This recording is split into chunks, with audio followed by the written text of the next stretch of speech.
2020 GMC Acadia AT4 review. Rugged looks with room for the family. If you're shopping for a utility vehicle with a bit of off-road gumption, there are numerous options on the market. One of the most capable is Jeep's popular Grand Cherokee. The Subaru Ascent, Honda Passport and Land Rover Discovery Sport are a few other worthwhile options, too. But have you considered a GMC Acadia? It's okay if the answer is no. This large SUV has never really been built to tackle anything more than a muddy road or snowy driveway. But for 2020 the Acadia is now available in AT4 trim, which, at least in theory, is intended to help you venture off the beaten path and get home again once you're finished playing in the dirt. Enabling some modest off-road capability, this model features a twin-clutch all-wheel drive system and all-terrain tires for extra traction in adverse conditions. Visual changes include the addition of black chrome exterior accents, unique wheels and special badging. As with high-end Denali models, GMC is treating its AT4 trim like a sub-brand. By the end of this calendar year, AT4 versions of every GMC vehicle will be available, with the Terrain, Canyon and all-new Yukon arriving for the 2021 model year. What's new? But let's focus on the Acadia. The current generation of this SUV has been around for about 3 years.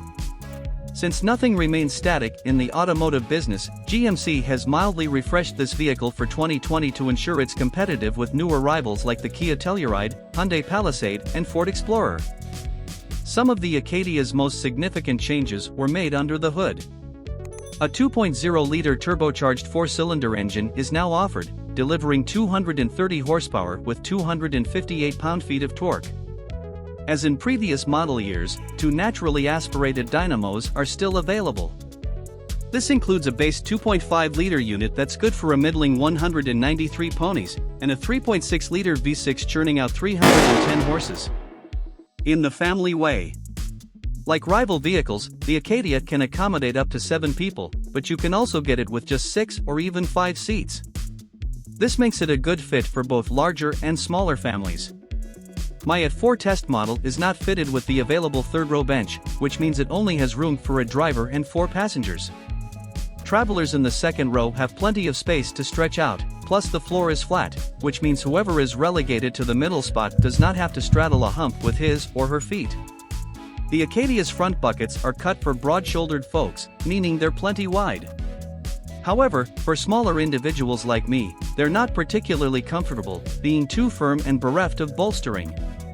A no-nonsense interior. The rest of this Acadia's interior is mostly pleasant.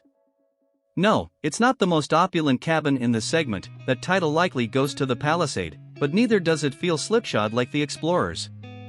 My AT4's clearly legible instrumentation, intuitive infotainment system and logically placed controls make driving a mostly stress-free affair.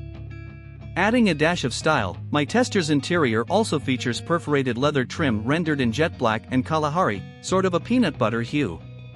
These cowhides are attractively colored if not particularly rich, feeling more like vinyl than anything peeled off an animal's body.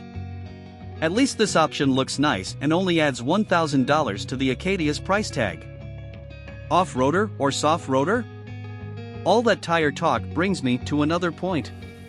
Just how capable is the Acadia AT4 off-road?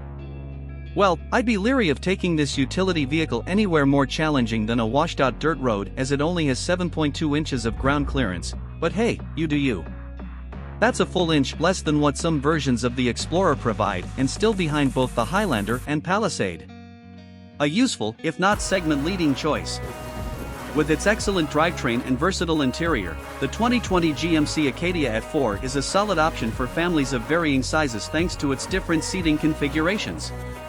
Not only that, this vehicle drives well and looks rugged, plus its infotainment system is a winner. Too bad adaptive cruise control is nowhere to be found and many popular driver assistance features cost extra.